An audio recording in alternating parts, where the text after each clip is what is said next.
to do with, of course, the digital communication and how information these days has been spread, whether in South Sudan or across cross borders, and how that is important for us to be able to pay attention to.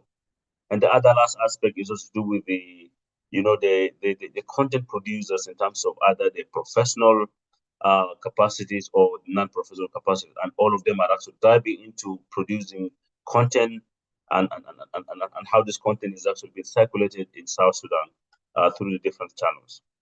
Um, of course, also you guys are aware in terms of the other issue to do with the media landscape itself, and also the other is to do with the capacity itself. So that is something that is important for us to pay attention to. In terms of the objectives and the purposes of the study, this report actually provides some analysis on the current situation, as I said, and we look at some of the actors and sources of disinformation. It also assesses the impact of disinformation on South Sudanese society, and also proposes some of the key strategies and that counters disinformation effectively. The findings of this report also is important because it contributes to a better understanding of the challenges and also opportunities related to information and also disinformation. And of course, some of the things that we got from this report also provides recommendations for effective strategies to address the challenges related to this and misinformation. This study has been made or guided with a number of objectives. And one of the objectives was basically for us to understand the level of awareness of South Sudanese on the topic of disinformation and misinformation, and how likely they are to spread this or misinformation. We also did some evaluation in terms of understanding the level of trust and also the credible sources of news. We looked at how the channels that are available in South Sudan and how they have been used to spreading disinformation and misinformation. We also did some mapping of the stakeholders that are responsible for disinformation in South Sudan. And we also determined how widespread disinformation and misinformation is, and the impact that it gets in terms of the social and political landscape in South Sudan. We also did an assessment of the role of government in addressing the issues of disinformation and misinformation, and what this should be addressed, and of course their contribution to combating disinformation and also misinformation. We also identified organizations that are there that are providing support to that effort. And also the last issue we sort of look at part of the objective is the recommendations that we actually provided in terms of reducing or preventing the situation moving forward. In terms of the methodology, the study, of course, that we employed was a cross-sectional study design. We conducted an online survey targeting 160 respondents, randomly selected from the three regions of South Sudan, namely the Greater Equatoria, the Greater Barakazal, the Greater Upper Nile. We also, in addition, conducted 25 key informants interviews with selected people, and these interviews targeted 10 women and 10 men. We also conducted some kind of literature review to sort of give us a kind of understanding in terms of, one, understanding the overview of disinformation and misinformation, the international perspective of disinformation. We look at some of the lessons learned for successful countering of disinformation effects or efforts. We looked at some of the reports that DeFi Head has been producing over the last few years to do its 211 check, and more particularly also focusing on the report that came out of 2023. We also looked at some of the sources, the patterns and trends of areas of concern related to information that are more pertinent to disinformation in South Sudan. So that is the methodology that we sort of employ in terms of that. And of course, this information was processed through the COBO system and the SSPCS that our data analyst was able to sort of utilize from the ISPR perspective to be able to generate the charts and graphs that are more related to some of the issues that you see from the findings. Now we're moving into the study findings. The study findings are based on different issues.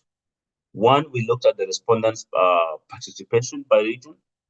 You could see that we engage around 58.7% of the people or the respondents from Greater Equatoria, followed by Greater Upper Nile, and then also Greater Barkazal at 18.7%. So basically, the reason why Juba became, Greater Equatoria became more high is because of the presence of many population in Juba with different tribes. Because also, just for information, we also looked at the assessment or the study linking into the tribes in South Sudan.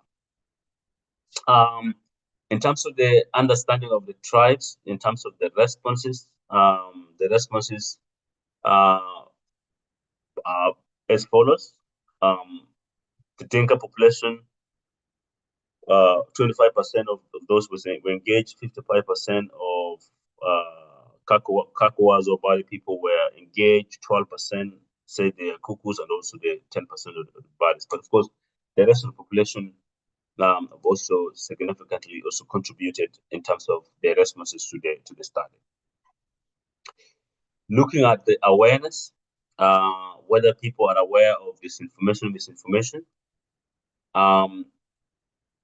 93% of the respondents says yes, they're aware of this misinformation. So basically, that is a trend that people know that there's disinformation and misinformation happening in South Sudan. So only a very small population of 6.9% who said they are not aware of it. When it comes to our assessment based on the regions of Barkazal region, 100% of the people say they were aware. In Greater Upper Nile, 94.4% say they're aware, and Greater Equatorial State, 90%, 90.4% people say they're aware. So at least they have basic knowledge on what this information is. So you could see that at least across all the three regions or greater regions, there's a bit of awareness of people having knowledge in terms of misinformation, disinformation.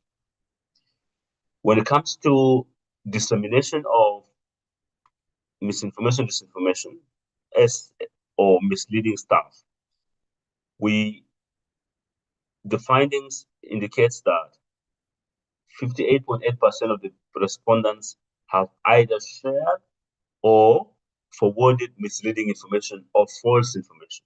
You see, 41.3% of the respondents say they have not shared. So at least you could see that is bulk of those who responded have really been promoting this information through sharing or forwarding false information to different channels.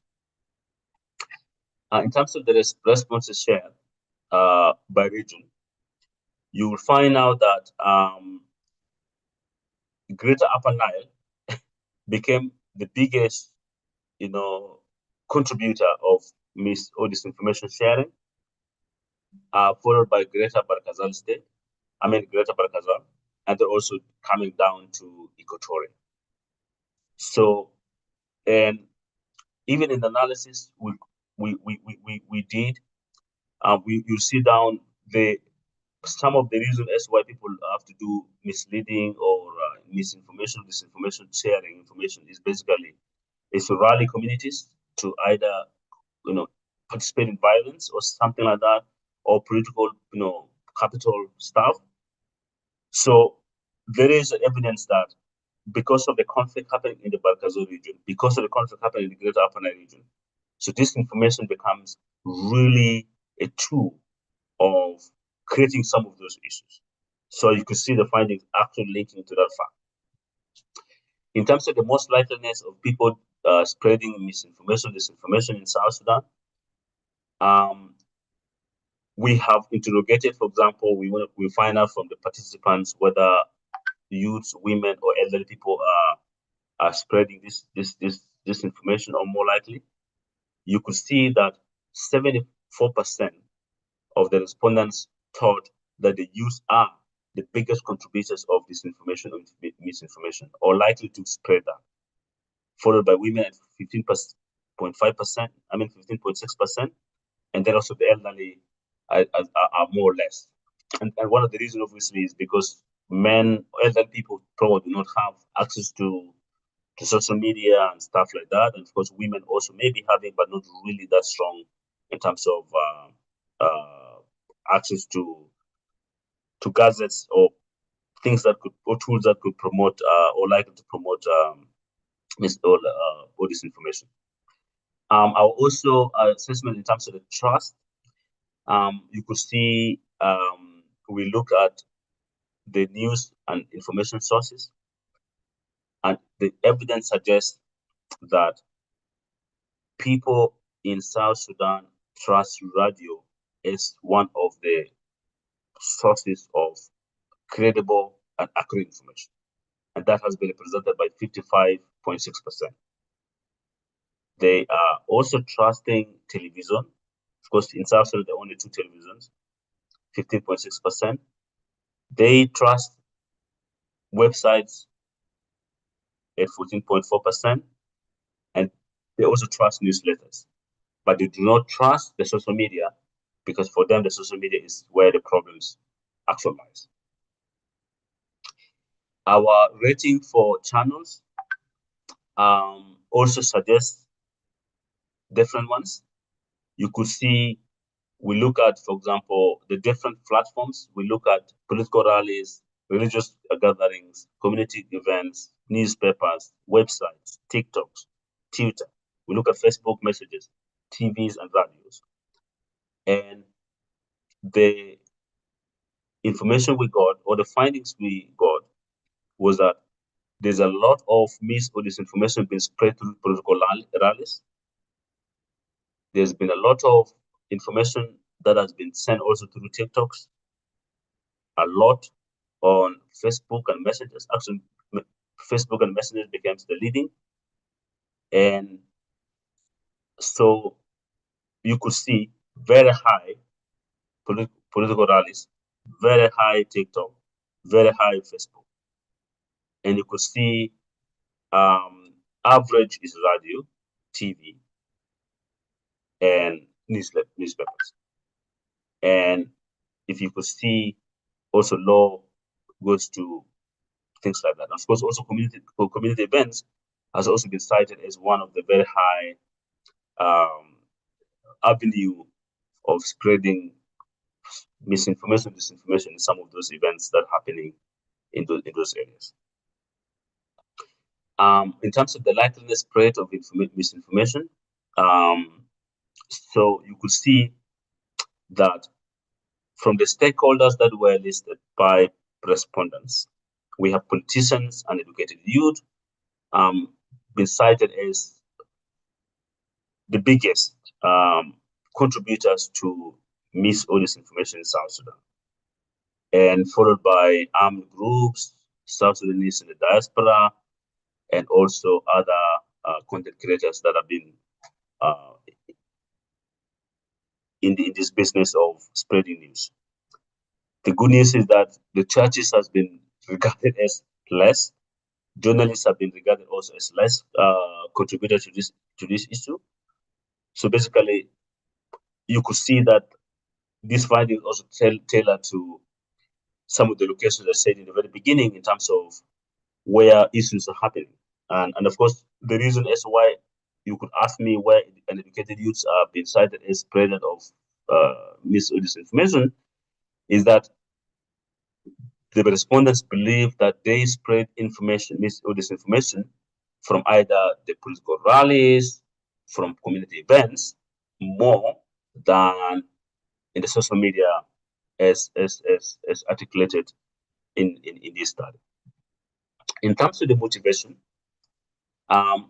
because one of the question was, what actually motivated, people to be able to spread misinformation or disinformation. And the major findings here suggest that people, especially politicians, they spread mis or disinformation because they want to shake political positions. And of course, that's the reason why it's important for them to sort of rally their communities by spreading and fueling issues related to that. The other issues to do with the diversion of public attention from real issues, and the other one is to do with the mobilization of citizens into army or the rebellion in South Sudan. Uh, Others say also to set political sympathies. The economic or financial gain is also there, but the least one is also to help others in sharing important information.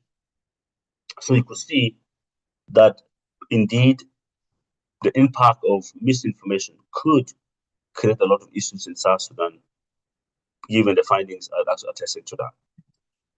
The impact of disinformation that we did assessment, 98.1% of the population say yes. Misinformation, disinformation increase violence in communities, and that's true. In comparison to 1.9% of people who believe that misinformation, disinformation do not increase violence in communities. So you could see that if we don't really get asked support or mobilize, our resources to be able to address this misinformation, there's likely that this impact is going to be magnified in the long run.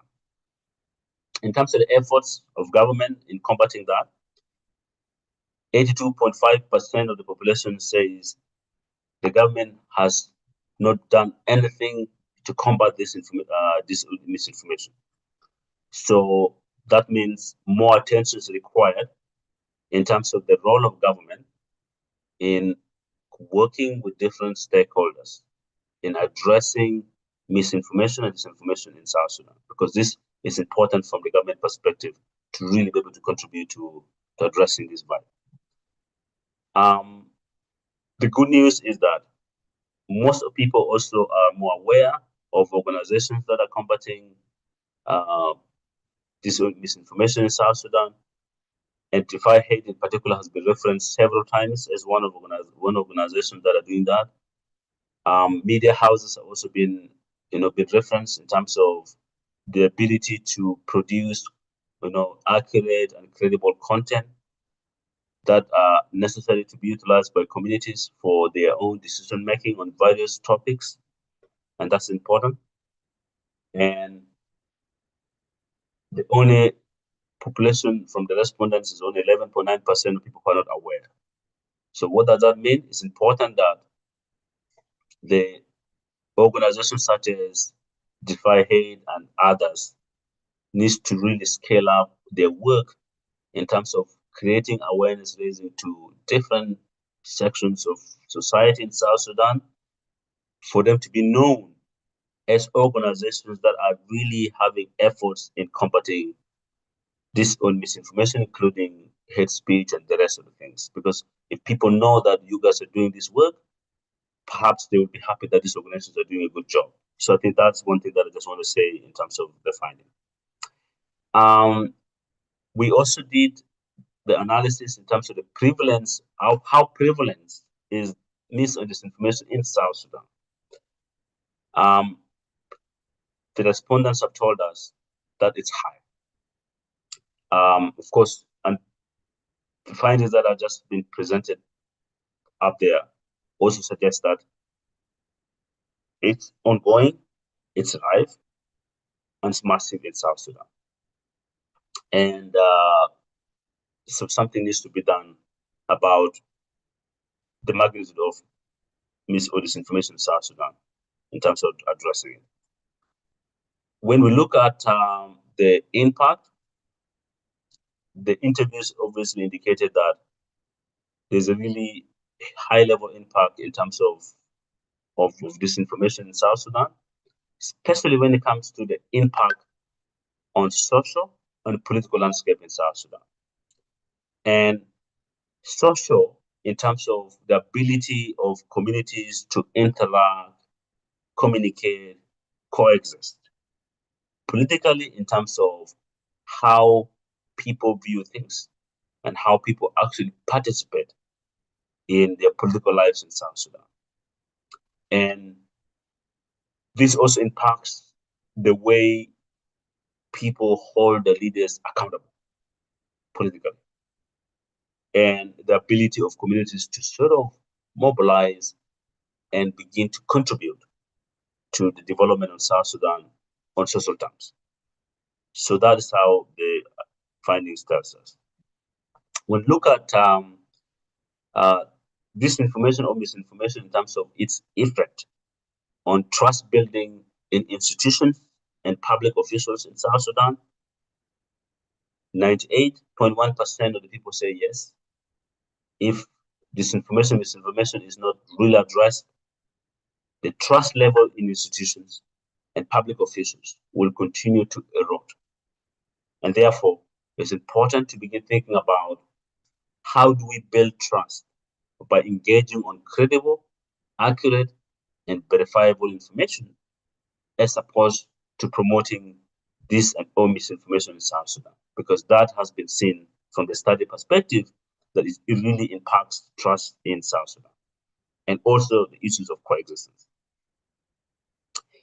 The study finding in terms of the efforts to combat disinformation or misinformation in South Sudan, the findings split 50-50. So at least there's a good news that 50% of the respondents believe there is an ongoing efforts, but obviously most of these efforts have been tilted to the civil society, media, and Defy Hate as one of the organizations really having those efforts to combat that. And 50% is also related to either inadequacy in robustly, contributing to combating this issue. So a lot of work is required in this front in terms of, increasing the efforts of organizations in addressing this issue or preventing this issue. When we did also the data collections and analysis in terms of the encountered efforts by region, it's evidence that Greater Upper Nile also says something's happening. Greater Equatoria also says something's happening, and also Greater Barakazal also saying something's happening. And it's important that, of course, we have to focus on the no findings. For example, how do we reduce the 41.7% of the respondents who say no in Greater Upper Nile, so that at least there's improved situation in Upper Nile? How do we reduce the bulk in Central Equatoria that says no with a magnitude of 55.3%? And how do we reduce the 43.3% of the respondents who believe that the efforts of uh, countering that is a problematic? So I think we need to focus on that also uh, more in this regard.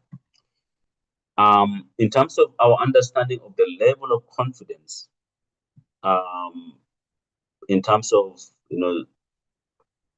people distinguishing between accurate and inaccurate information, the findings are really good at this point. And I think this also relates to the earlier on awareness of the communities in terms of what is misinformation, what is disinformation. So here, 73.8% of those who responded says they are confident in terms of finding the distinguishing between accurate and inaccurate information. But of course, there's this tendency again, whether they know this is disinformation or misinformation, they go ahead to share. So But this doesn't mean that people are confident in terms of distributing that. That is a good news because more is required to be done in terms of really telling people and especially capitalizing on the impact of misinformation, disinformation when it comes to either, eroding trust or the contribution of it to violence and conflict in South Sudan. Um, Now, I just wanted to also offer some of the recommendations from based on the findings. We have offered the recommendations to different stakeholders, but I just wanted to go through some of them more briefly.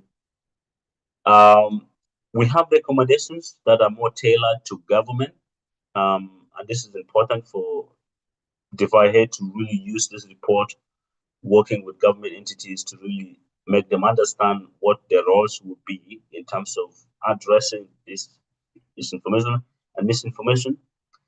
And one thing that I just want to say in terms of the recommendation is looking at building ethical standards. The government has a role to work with entities in terms of building ethical standards. The issue about political actions, they have to also emphasize on the influencing and campaigning and distorting of public opinion through manipulating social media platforms. So that needs to be discussed.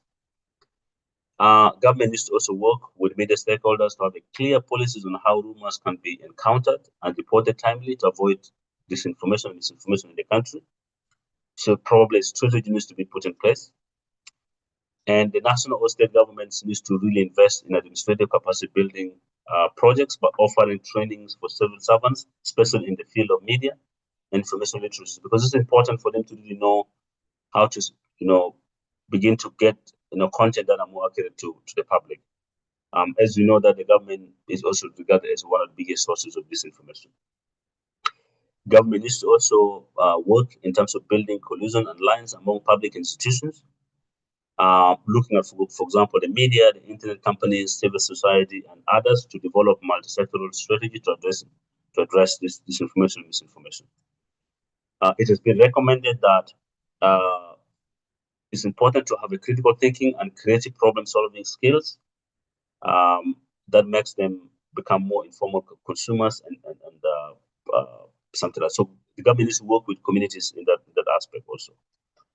Of course, the need for continuous education of South Sudan citizens and the importance of identifying and selecting the use the right information and the right time to find a solutions to address, things that affect them when it comes to this information. So those are some of the recommendations that the government needs to do together with civil society, together with the media, together with organizations such as Defy.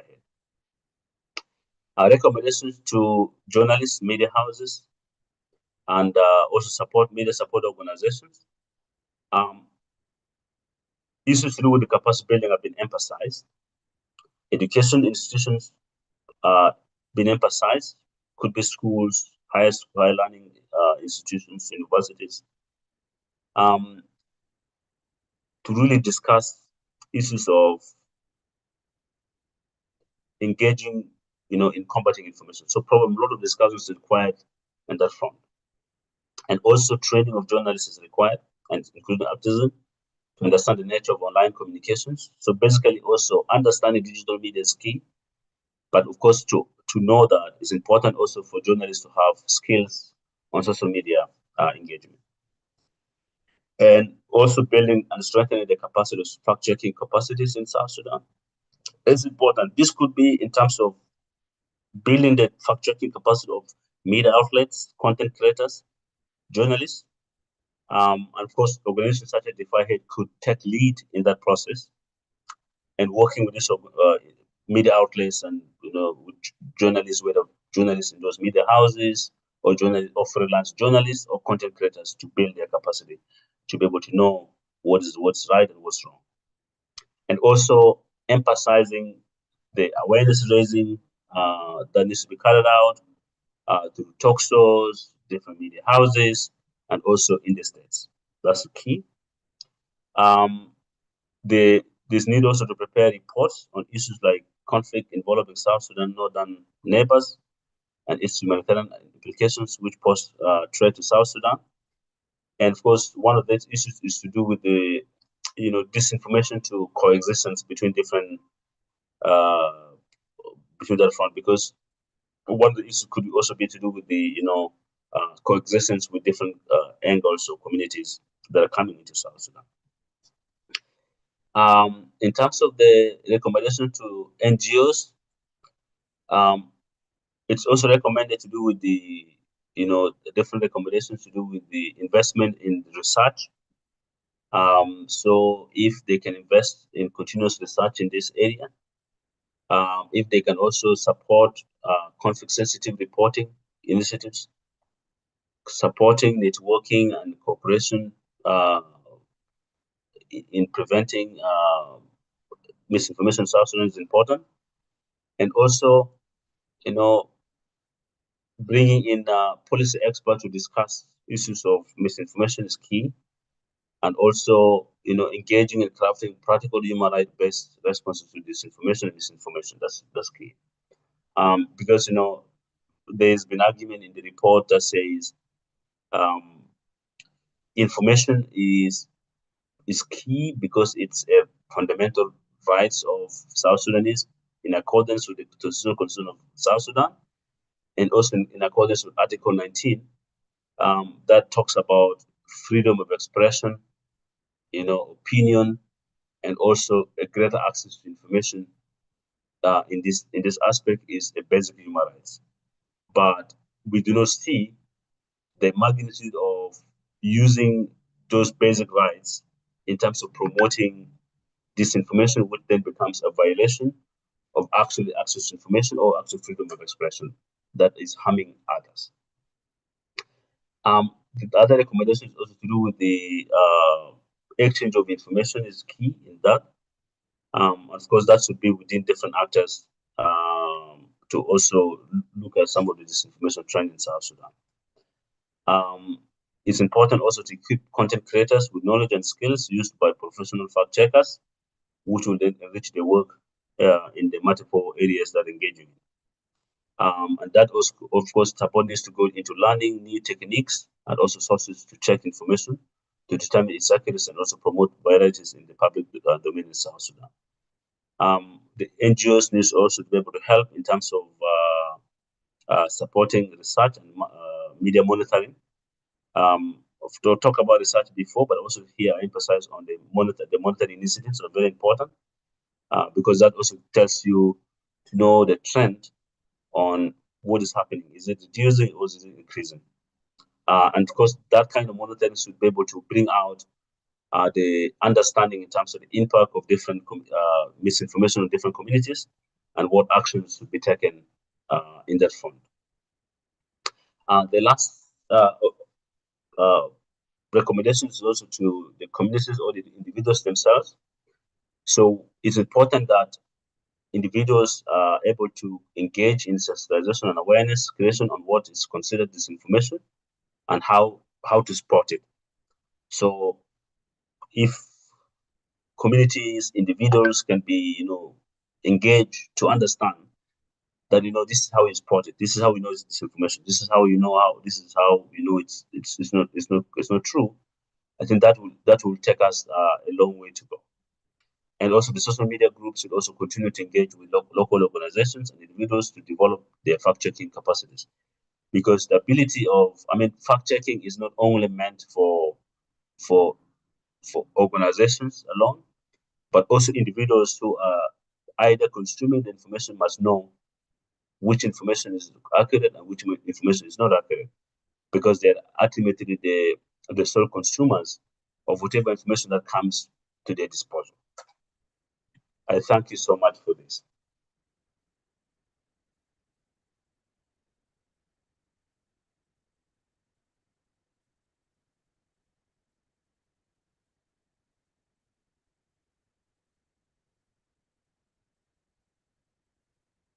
Hello,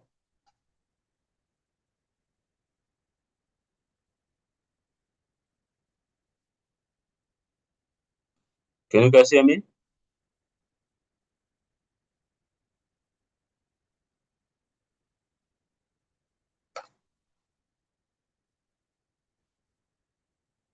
Hello.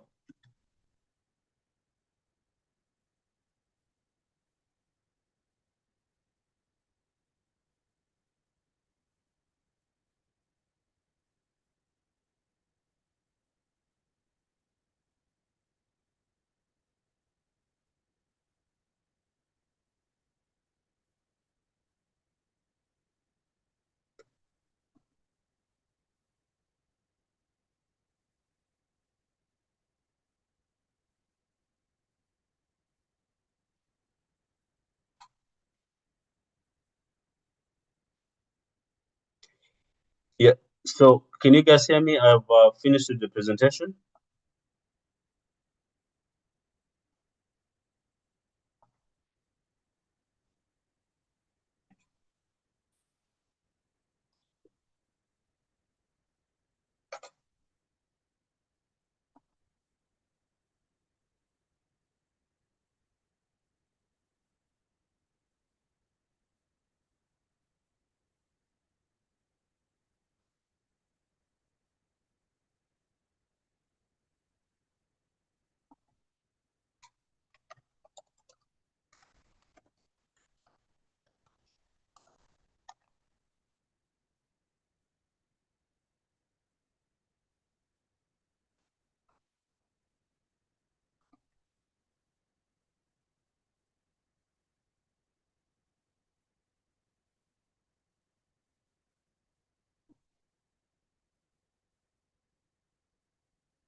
Yes, Moses, go ahead.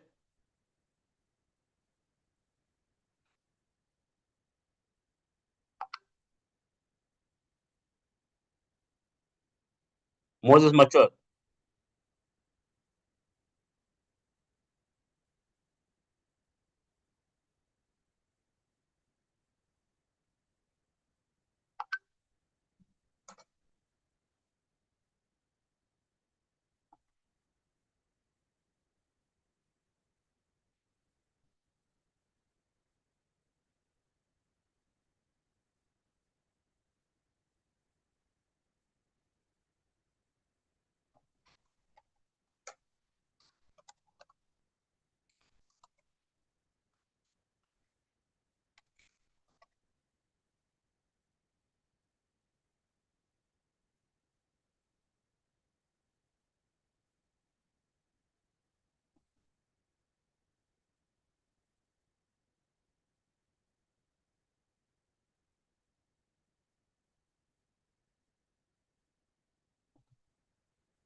Hey guys,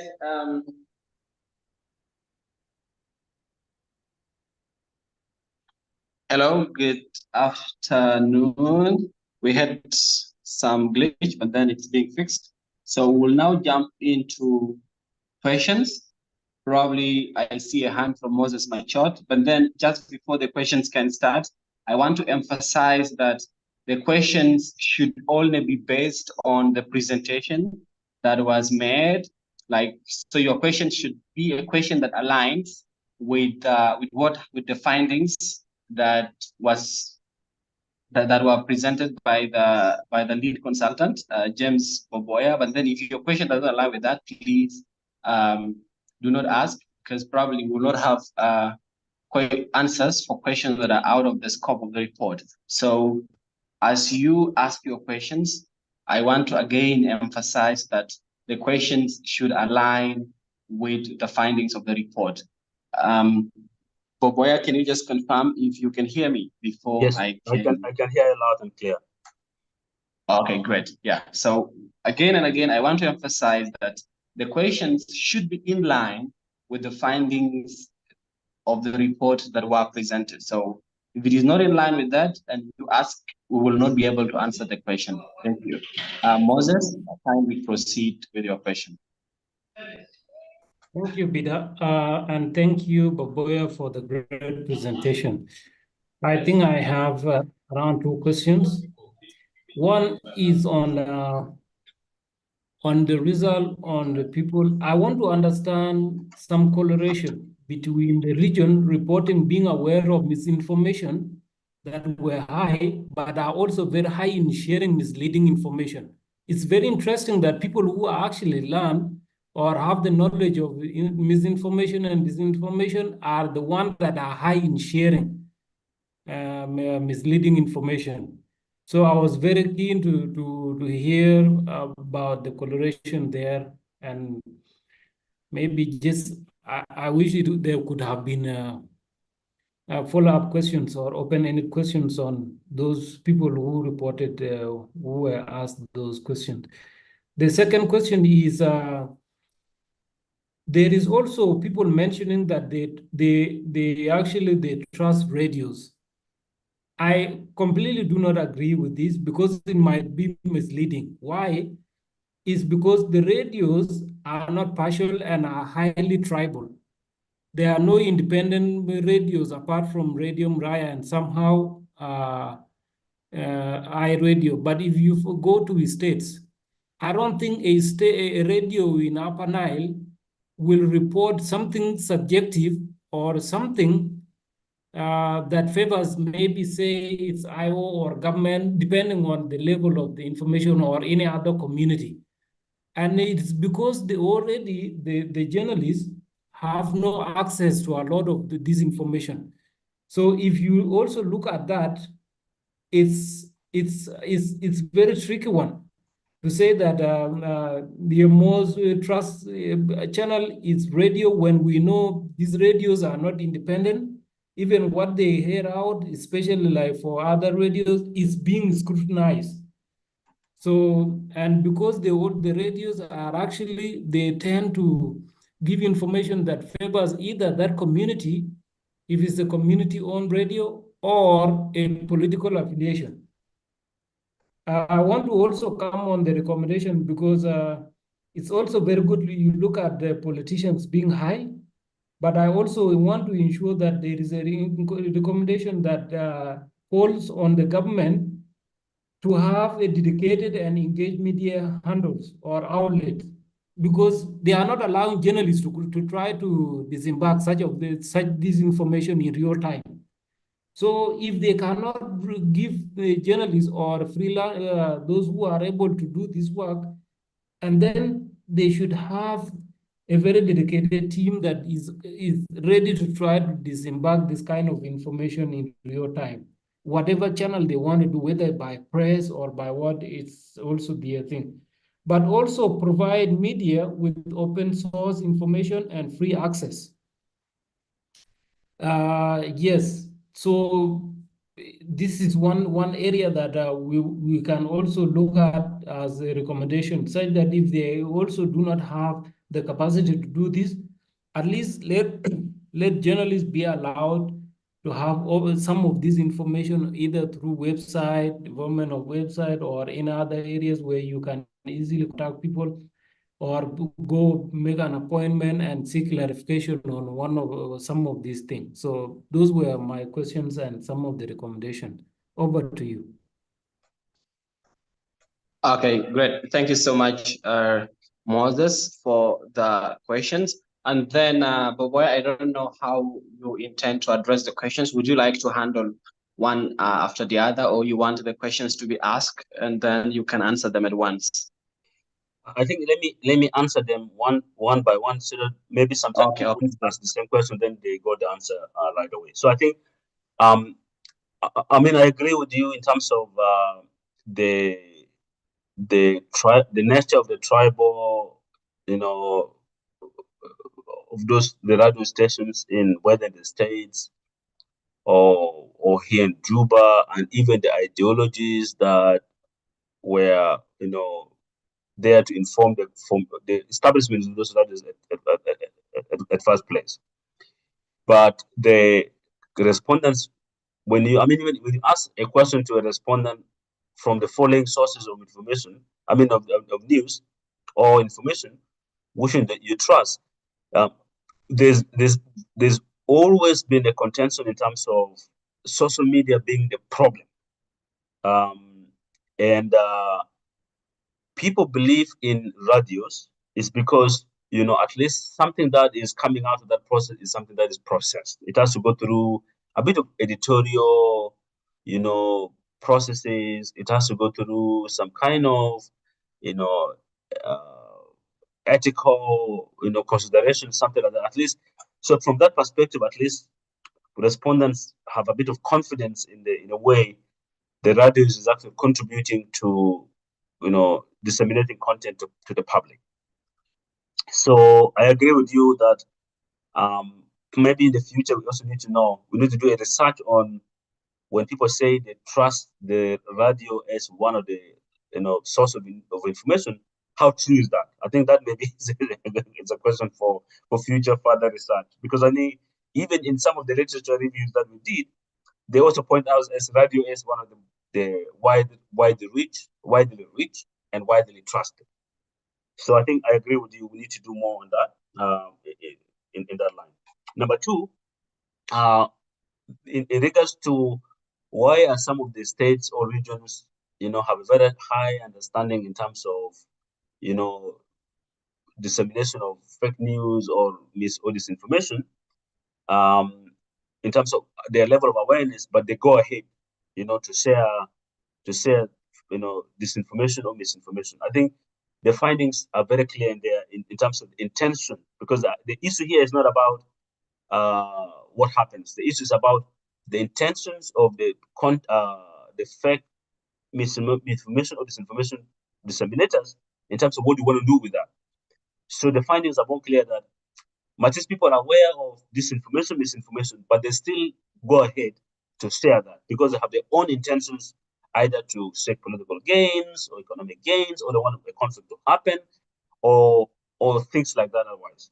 So I think one thing that we also need to sort of focus on maybe in the future is that there is evidence of the intentions of people who actually spread information, and they know what gains they are likely to have from such dissemination. So I think that's one thing that you could see from the findings in terms of, for example, Upper Nile region.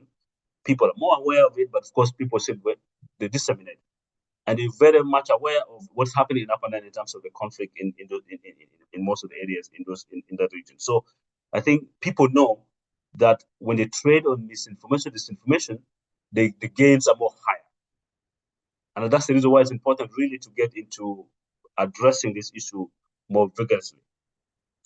In terms of your recommendations, I really agree that, as you know, that the government is doing very little in terms of combating misinformation or disinformation, and therefore even the government becomes the biggest source of disinformation and misinformation. So to address that, it's important to really have either departments or individuals who are been mandated to be able to be the ones that sort of process information to the public consumption. And I agree with you in terms of also having, access to open data so that the greater public and media can have access to those information and they can be able to process the information without necessarily mischaracterizing them. So I think I agree with you in terms of the, finding ways of getting information more openly. In terms of the, and I agree with you also in terms of the open data source of information. I also agree with you in terms of maybe development websites by government entities.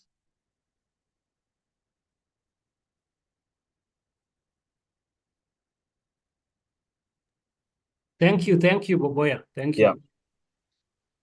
Yeah. Okay. Great. Yeah, and I also agree with Moses on the recommendation of having the presence of these government entities, especially on social media platforms, because this is where false information is disseminated on a large scale.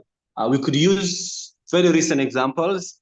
Like recently, I remember someone posted on social media that that there was an incident that happened in the office of the governor for Jongole State, and immediately the office of the governor, because they had a Facebook page, they had to come in and then debunk the false information, and then the person who published that post had to bring the post down. Imagine the government wasn't having a social media presence at that time, then that false information like should have gone beyond that. And then I also remember sometime recently when some incident happened around the Bank of South Sudan. So people were saying, hey, people were trying to rob the bank and stuff like that. But because, again, the Bank of South Sudan has a social media presence, they had to release a statement that clearly brings out what exactly happened in that incident. And then, so this does not give room for the spreading of false information. So it will really be nice to have a recommendation that emphasizes the digital presence of government entities, as well as we're also seeing that a lot of government entities are now having websites. Like this year alone, we've seen a lot of website launches for different government ministries, as well as other different government agencies. So, but then the thing is, they should be able to keep these websites updated with very recent information. Maybe if they have press statements and stuff like that, the press releases should be uploaded to these websites. So this sort of eases the work of even researchers who are trying to find information related to especially these different government entities and stuff like that. Thank you so much, Moses, for that comments. I do not see any other serious questions in the chat, and also there are no hands up. So I would say probably there are no more questions from the audience. So maybe if you have another question, guys, you can raise your hand. Like I said, the question should be aligned to the presentation that was made. And then if there are no questions, then I would ask Boboya to make his final comments, and then we can close the call. I do not see any questions even on YouTube. There are no questions from the audience. Yeah, Boboya, you can just put final comments, and then we can close. And then what's going to happen is we will publish this this report. It's in PDF. Yes, Moses, I see your hand is up. Yeah, I also had an observation on the respondent, especially those who are likely to spread misinformation. We are talking about youth, women, and elderly. And I just saw like there could be a problem of double counting there, especially when it comes to the bracket of women, because also women can fall either way, either on elderly or something like that. And yes, yeah, this was a bit of my observation on that. Yeah, thank you so much. I think that question also came up when we collected the data in terms of people. Is that because people, the definition of youth in South Sudan is male and female, they put together as youth, but our emphasis was on male youth. So I think in the report, I need to put in bracket male youth, so that you know that our emphasis was male. and then the women is both youth male. I mean, what youth female and youth males together. I mean, youth female and elder women. I think that's a good observation. I'll take note of that. Okay, good. Okay, thank you so much. Yeah. So I think in terms of my final remarks, I really want to thank you so much for this. I will take some of these observations and reflect them in the report. I will create the two recommendations for the government and where necessary, and then I'll be able to share with Emmanuel, with you, the final report, so that's more ready for the publication.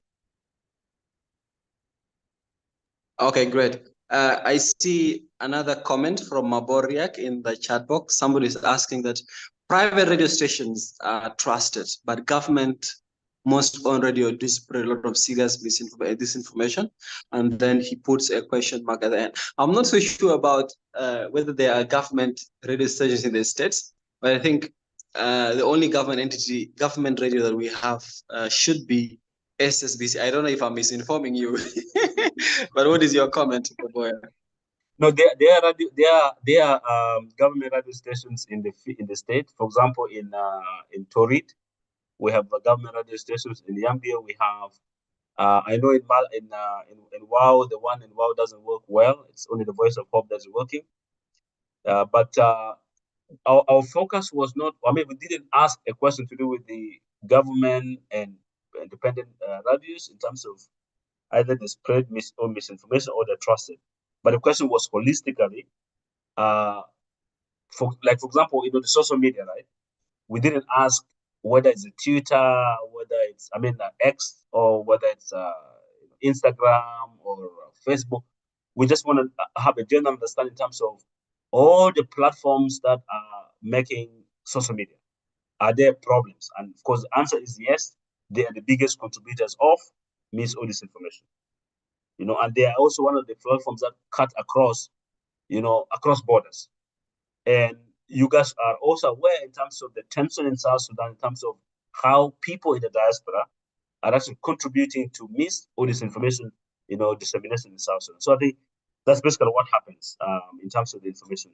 So maybe in the future we need to be very specific in terms of understanding the radio itself, because I know there's a lot of interest in the radio itself. So maybe that will be another, because usually when we do research like this, we trigger some what do you call unintended outcomes, and some of those outcomes will lead into further research. So I think this is also one of the areas perhaps that could be a consideration for future research work. Okay, great. Yeah, thank you so much. I would just like to make an announcement that we have posted a link in the chat box for the attendance register. So kindly fill in your details. If you're following on Zoom, the attendance register has been shared. If you're following on YouTube, the attendance register is pinned on the top of the live chat. So you will see attendance register there, and then please enter your accurate details. Boboya, your final comments, and then we can call it a close. All right. So thank you so much. I just want to give you thanks for this. And I think we're looking forward to future engagement. Thank you so much also for giving ISPR the opportunity to deliver this work. Okay, great. Yeah, thank you so much, everyone. We will share the presentation that was made during this session, and then we'll also share the report. The report will be published on our website, the document repository. You should be able to download the PDF and then probably read through the findings of the report at your free time. And yeah, so do not type in your emails in the chat box, but just click on the link, and then you should be able to enter your attendance register. We wish you the very best of your afternoon, and do take very good care of yourselves. Cheers, everyone, and enjoy your weekend. Okay.